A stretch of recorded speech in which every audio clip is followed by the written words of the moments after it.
So, I'm 36 years old, and my wife is 39. We have a daughter, who's technically my stepdaughter. I've been her stepmom since she was 5, and she's from a previous relationship of my wife's. Her biological dad isn't really in our lives. She just finished her first year of college and came back home. Since she's been back, there's a new issue about laundry. She's made a rule that nobody is allowed to touch her clothes. She's worried that her clothes might get lost or damaged, and she thinks it's kind of yucky for us to handle her stuff. She's an adult now, and thinks she should have some privacy, which is totally fair. We also have 3 other kids at home, 2 9-year-olds and a 2-year-old. So you can imagine, there's a lot of laundry to do. The problem is, she tends to take over the washing machine a lot. Like last weekend, she did her laundry before going to work at noon, and didn't come back until 10 p.m. Her clothes were dry in just an hour, but she left them out all day. We had piles of other laundry waiting, so my wife, her mom, decided to take her clothes off the line and fold them so we could wash everything else. But when our daughter came home, she wasn't happy. She told us she had made it very clear that we shouldn't touch her stuff. When we explained the situation above, she said it was first come, first served. Not something we've ever said, and that since the next day was due to be nice. Also, we should have just waited to get through it the next day. That really pissed us off. We've offered her a weekly laundry day where we'll avoid using the machines so she can have freedom to do as she pleases on that day. But she said once a week won't cut it. Fair enough. But there are 5 other people in the house who need clean clothes, bedding, and towels. Other than that, all we can really suggest is that she keeps on top of her washing. If she's at home, we'll ask her to clear her clothes from the machine, dryer, or washing line as needed. But like any 19-year-old, she has a social life and work commitments and is often busy. She's upset because she says we're not respecting her boundaries. Whereas we've pointed out that while "don't move my clothes" is objectively reasonable, it's not fair for her to do so at the inconvenience of everyone else in our home. Essentially, the last conversation we had ended up with her in tears because we said as long as situations like Saturday keep occurring, we'll continue to move her stuff just fine. We do fold her clothes carefully and leave them in a basket in a communal living area so they're kept together in good condition and we're not going in and out of her room. We normally have a good relationship with her, so this is all a bit unusual. We've asked her if everything else is okay, and she says yes and seems otherwise normal in and of herself, and she's normally reasonable. So are we being unreasonable? Edit. So the consensus is pretty much that we're right, and our daughter is being massively unreasonable, and that we're being pushovers for not being tougher on her from the beginning. We've shown her the comments, and unfortunately, she's still insisting that we're the unreasonable ones. We'd never considered the local laundromat and have banned her from using our washing machine for the next fortnight, given she's still unwilling to adjust. She is absolutely furious, and my wife has ordered a lock for the washroom door to enforce the 2-week rule. Hopefully, a couple of weeks of her hauling her stuff to and from the laundromat will help her see the light. Thanks very much, everyone. Edit 2. A slightly calmer update this morning. Our daughter came to talk to us and apologize for the situation. She said she had found the transition back home hard. I get that, and had maybe become a bit territorial over her stuff while at university. All okay. She then asked if she could please have a laundry day and be allowed to use the machine. Her place of work is closed on Mondays, so that's now her day. And we've said that she can use the machine on other days. But if by 7 a.m. Tuesday there's anything in the way or any issues on any other days, we'll be moving her stuff. A genuine apology goes a long way with us. And while the advice has been to hold firm, we don't really want an issue if the situation can be resolved calmly.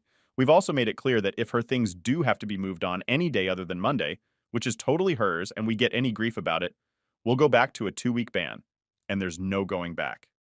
Maybe a less satisfying update than the last one, but we're happy we can resolve the problem calmly. She did mention she'd read through some of these comments last night, so thank you to everyone that weighed in. Now for a few comments before the update. Comment 1. I hate the weaponization of psychiatric terms. Not everything you don't like hearing is a trigger, and not everything you don't like happening is a boundary. She doesn't like you touching her clothes. Fair enough. You don't like her leaving her stuff blocking the laundry. Also, fair enough. But framing it as a violation of her boundary, she's made it as a borderline attack. You can't negotiate from there, and your reasonable needs make you wonder if you are the jerk. You are not the jerk. Comment 2. Not the jerk. That's not a boundary. A boundary is what you build around yourself. Think a fence. You can build a boundary fence around your life home, but you can't on your neighbors. Sure, no one touches my clothes, but the moment your clothes are obstructing your neighbor, it gets removed. Same with, say, your kid's ball. No one is to take your kid's ball, but if it ends up on someone else's lawn, of course they can move it out of the way. Now for the update. Thank you for all the comments and advice on my last post. It's been interesting to say the least of a few days since then. On Monday, our daughter had her laundry day, and everything seemed to be going smoothly. She was able to get all her clothes washed and hung out to dry without any issues. We thought maybe things were finally settling down and we could move past this whole laundry disaster. But then Tuesday rolled around, and we woke up to find a pile of our daughter's clothes still in the washing machine. My wife and I looked at each other, knowing what we had to do. We carefully removed the clothes, folded them, and placed them in the basket as usual. When our daughter got home from work that evening, she immediately noticed her clothes had been moved, and the tension in the house was obvious. She confronted us, accusing us of not respecting her boundaries and going back on our agreement. We tried to calmly explain that we had given her Monday as her laundry day, but anything left in the machine after that was fair game. She wasn't having it, though. She started yelling, saying we were treating her like a child and that she couldn't believe we would betray her trust like this. The argument escalated, and before we knew it, our daughter was packing a bag and storming out of the house. She said she was going to stay with a friend and that she couldn't live under our roof if we couldn't respect her. My wife and I were stunned. We never thought things would get to this point over something as trivial as laundry. The next few days were tense. Our daughter refused to answer our calls or texts. We were worried sick about her not knowing where she was staying or if she was okay. I couldn't help but feel like we had failed as parents. Maybe we should have been more understanding, more willing to compromise. But then on the third day, our daughter showed up at the house. She looked exhausted, and her eyes were red from crying. She sat us down and apologized for the way she had reacted. She said she had been talking to her friend and realized that maybe she had been a bit unreasonable. She acknowledged that it wasn't fair for her to monopolize the washing machine and expect us to work around her schedule. We had a long talk and came to a new agreement. Our daughter would still have her laundry day on Mondays, but if she needed to do a load on another day, she would let us know in advance. And if she did leave clothes in the machine, she wouldn't get upset if we moved them. It was a compromise, but one that we could all live with. Looking back, I realized that this whole situation was about more than just laundry. It was about our daughter asserting her independence and trying to establish her place in the household as an adult. And it was about us learning to navigate this new dynamic and find a way to respect each other's needs and boundaries. In the end, I'm grateful for the experience. It taught us all a valuable lesson about communication and compromise, and it brought us closer together as a family. We know there will be more challenges ahead as our daughter continues to grow and change, but we feel better equipped to handle them now. So to anyone else out there struggling with a similar situation, my advice would be to keep an open mind and be willing to have those tough conversations. It's not always easy, but it's worth it in the end. Thank you again for all your support and understanding. Story 2. Am I the idiot for sending a price sheet for a wedding cake to my family who didn't invite me to the wedding? Let's get straight to the point. I, 22-year-old female, am a full-time baker for a small business and college student. I moved back up to my home state in September of 2023, mostly to get away from my toxic family and for better opportunities. Also to add why this is even an issue in the first place. My brother Jay, 25-year-old male, and I are the black sheep of the family, mostly due to the fact we were born and mostly raised outside of marriage. The teasing and neglect only grew worse after our mother forced 3-year-old female Mary Jerkfish, 54-year-old male, and had our half-siblings, 20-year-old female, 17-year-old male, 16-year-old male, and 11-year-old male. Now here's the dilemma. My half-sister, who we will call JoJo, 20-year-old female, is getting married to Rhett, 22-year-old male in July. My mom and grandma asked that I make them a wedding cake, which I would have happily agreed to if I was invited to the wedding. The thing is, they wanted me to make a cake fit for 200 people, get a hotel near them. They hate that I'm not a Christian, so they think I'll bring evil into their house. Work for 3 days and get a flight there and back. I'd have to pay for all of it. They think it'd be a nice gift to my sister. I just laughed and sent them my price sheet. They flipped out. I was bombarded with texts from them about how selfish I am, how I am truly vile, how I am toxic for expecting my family to pay for my cake when they could just go to Walmart to get one, etc. Jojo even messaged me on Discord a week after I had sent the price sheet and asked why I would charge her when I made my best friend a free wedding cake. I simply told her to F off, as not only was I invited to her wedding, but I was the message. And in a way, it was a returning the favor for being a genuinely good friend and helping me out when I was going through a lot. Jay and his wife had said, I'm not wrong for it, and they do the same thing, and my boyfriend is on my side. However, a few people in my life are saying I should have just said a simple no, instead of sending the sheet and that my response to my sister was harsh. So I need an outside perspective. Hopefully other bakers on here too. Am I the idiot? Update #1. I found out the exact reason for my brother's family and I not getting invited. 3 months after my sister and her soon-to-be husband got engaged, my grandmother requested my sister not invite the sisters. It was more along the lines of, if you don't invite your siblings, you'll get a hefty portion of my will. Don't really know what the proper term for that is, but I digress. So my sister is catering to the needs of my discriminatory grandmother over her own sisters. I also found out another reason out of the many why my brother and I were black sheep in the family. So you see, my mother is whiter than paper. My brother and I's biological father is Lakota Sioux, Native American. We were told he just left us because that's how the savages act, when in reality our dad died from a terminal respiratory illness that he had since he was a toddler. Some cyst type of deal? Not too sure. The hatred from them only grew further when my brother married a black woman and had my 3 nieces together. Fourth on the way. I told JoJo how hurt I was by picking money over family, but I kind of expected it. She tried to offer me $1.50 to make the cake she wanted, and I just declined. I shared this post with my brother, and he was rolling while reading the comments also to the people who DM'd me to tell me that they hope I go out of business. My boss says hi, by the way, and that I deserved getting abused as a child because I'm a snot now. F off. Stay awesome and brutal as ever. Read it. Thank you for all of the support. Now for a few comments before the update. Comment 1. So some common questions I had received. Q, where would I be making the cake? One of the family friends' homes. They have a huge kitchen with multiple ovens and space. I've not been on good standing ground with them since I was 6 years old. Q, why haven't you been invited to the wedding? How did you get the cake there? A, it's a plethora of reasons from not following the same religious beliefs, to not wanting to go to school for law or not wanting to be a trad wife, to me not being my hurtful grandmas as kisser, etc. The list of my flaws according to my bio family is endless. I'd have to rent a car to transport the cake. In short, the type of cake they wanted would be $2,300 at the minimum. Comment 2. If I were in your shoes, I wouldn't even make a cake for these people, if they did pay me for it. If you aren't good enough to stay in their house and aren't good enough to be invited to the wedding, then you aren't close enough to be expected to give them a free cake. They can't have it both ways. Either you're family and are invited to the wedding, or you aren't treated as family and don't owe them freebies. Not the idiot. Now for the update. Hey everyone. I really want to start off by thanking you all for reading my last update and for the overwhelming amount of support you've shown. It's been incredibly helpful to have such a supportive community during this rough time. So here's what's been happening lately. Just 3 days after I decided not to make the wedding cake, my phone rang and it was my mom. She was absolutely livid, screaming at me about how I had completely ruined JoJo's wedding. She called me selfish and ungrateful, and went on a long rant about how I should have just sucked it up and made the cake for the sake of the family. She didn't care that they hadn't invited me to the wedding, or that they weren't even going to pay me for the cake. I tried my best to get a word in, to explain my side of things and why I felt hurt, but she just wouldn't listen to anything I had to say. The call ended with her saying that I was no longer welcome in the family, and that I should never reach out to them again. I was devastated after that call. Despite the toxic dynamics we've had, I've always held on to a sliver of hope that maybe, just maybe, we could fix things someday. But after that conversation, it seemed like that door was permanently shut.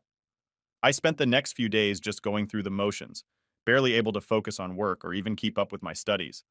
My boyfriend tried everything to comfort me, but nothing could shake the deep feeling of isolation that had settled over me. Then, just when I thought things couldn't get any worse, I received a letter from a lawyer. It was from my grandmother's attorney, informing me that she had passed away a week ago. I was in shock. No one had even bothered to tell me. The letter went on to explain that I had been completely left out of her will. According to the letter, because of my selfish and disrespectful behavior, I was deemed unworthy of any inheritance. Later, I found out that JoJo and my other siblings had each received a substantial sum of money. This news hit me like a ton of bricks. I knew my grandmother had always favored my half-siblings, but to be explicitly excluded in such a formal and final way was painful beyond words. It was a harsh reminder of how disposable I seemed to my own family. Over the next few days, I began to reflect more deeply on my childhood and the dynamics within our family. I remembered all the times I was compared unfavorably to JoJo and the others, how my achievements were minimized or outright ignored, and how I always felt like an outsider in my own home. Those memories stung, and the pain from them was almost palpable as I walked down that miserable memory lane. However, this painful journey was also enlightening. It helped me to understand why I had always felt so disconnected from my family, why there was always this invisible barrier that made me feel like I didn't quite belong. In the end, these reflections led me to a crucial realization. I needed to move on and focus on building my life around people who genuinely cared about me. My boyfriend, who had been a constant source of support, my best friend, who had always encouraged me, and my brother Jay, who, despite everything, had remained my ally through thick and thin. They were my real family, the ones who truly mattered and on whom I could always rely. Despite the pain and challenges of the past few days, I am determined to keep moving forward. Standing up for myself and refusing to be taken advantage of was not an easy decision, but it was the right one. It may have cost me my relationship with my mom and my siblings, but I refuse to compromise my self-respect for anyone, even if they are family. Thank you all once again for your support and kind words throughout this journey. It's been incredibly tough, but with your support and the lessons I've learned, I know I'll come out of this stronger and more resilient than ever.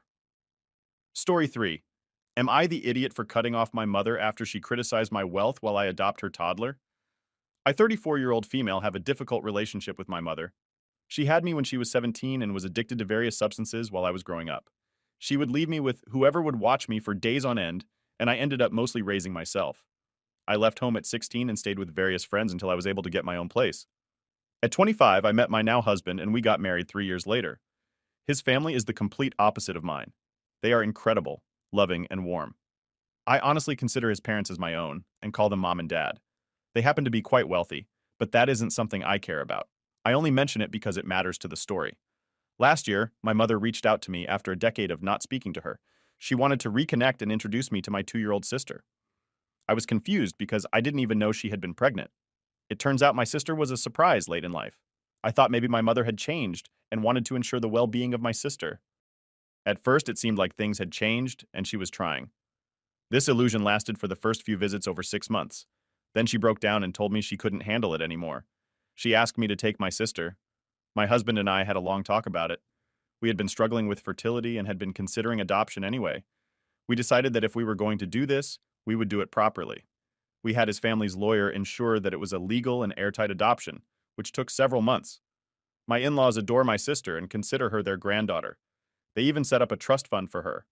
We allowed my mother one supervised visit per month so she wouldn't be completely cut off from my sister. However, during these visits, things went poorly. My mother saw how my sister was dressed and the expensive toys she had. She began to criticize us for hiding the fact that we have money and said that if we had given her money, she wouldn't have given us my sister because she could have taken better care of her. I told her that while we have some money, it is mostly my husband's parents' money, not ours. Therefore, she had no right to know about it. I also said that even if we had money, I wouldn't have given it to her because I didn't trust her. She broke down and called me a selfish witch who had never considered how difficult things were for her. Now I feel guilty. My husband has offered to give her money to help me feel better. But I think that's a bad idea. She would likely use it poorly or blow through it and then expect more. Despite this, I still feel bad. Maybe I should have tried to help her more now that my luck is better. Or maybe I should have been honest with her. Am I the jerk for keeping this from her? Now for a few comments before the update. Comment 1. Not the idiot. It was kind of your husband to offer, but please do not give her money if she is still using. She would probably spend a lot of it on her drug of choice, and I'm guessing the possibility of overdose would be even higher too. If not, she would probably just blow the money. You have nothing to feel guilty about. It isn't her business at all. You are not a selfish, which you are the woman who took it and adopted her daughter because she couldn't care for her. May I suggest stopping the once-a-month visit until she can behave? Because you don't need to go through that while doing her a favor. Also, she may try to steal your valuables to get money. Comment 2. Not the idiot. And now just stop it. You are dealing with an addict whose reaction is, my daughter is safe and being raised in a healthy environment, but is saying you could have given me money and helped me. She realized she misplayed her hand with you. She reached out to you to pawn off her responsibilities to her child, not to reconnect. She was going to do it if you had money or not. She got off the gravy train too early and regrets it. Focus on your family and happiness. She'll bleed you dry. I'm sorry and hope I'm wrong, but I've seen and lived this. Now for the update. Hey there.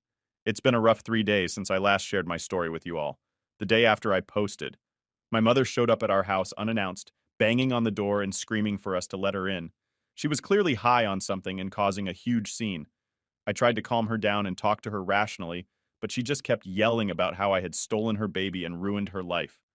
Neighbors started coming out to see what the commotion was about. I was mortified. My husband had to physically restrain her while I called the police.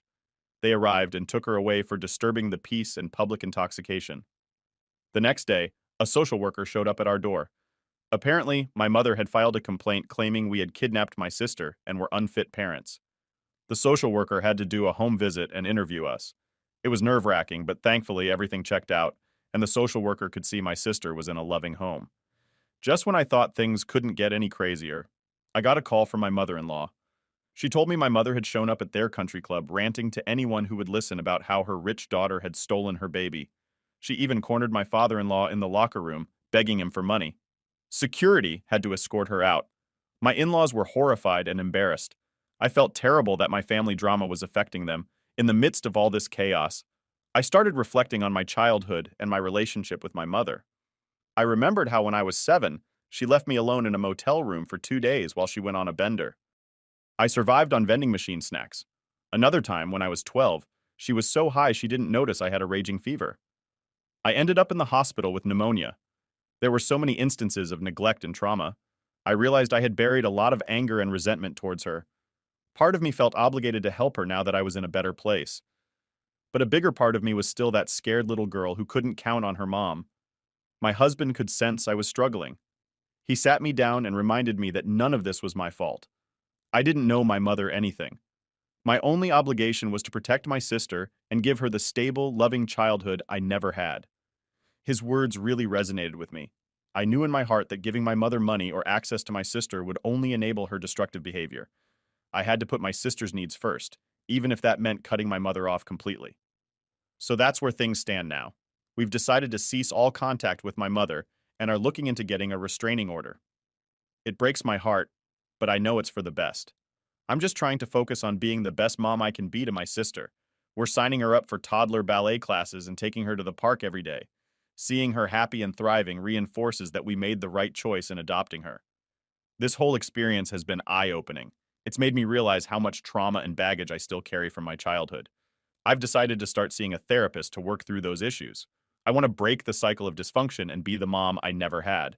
So that's the latest in my saga. Thanks for letting me vent and for all the support.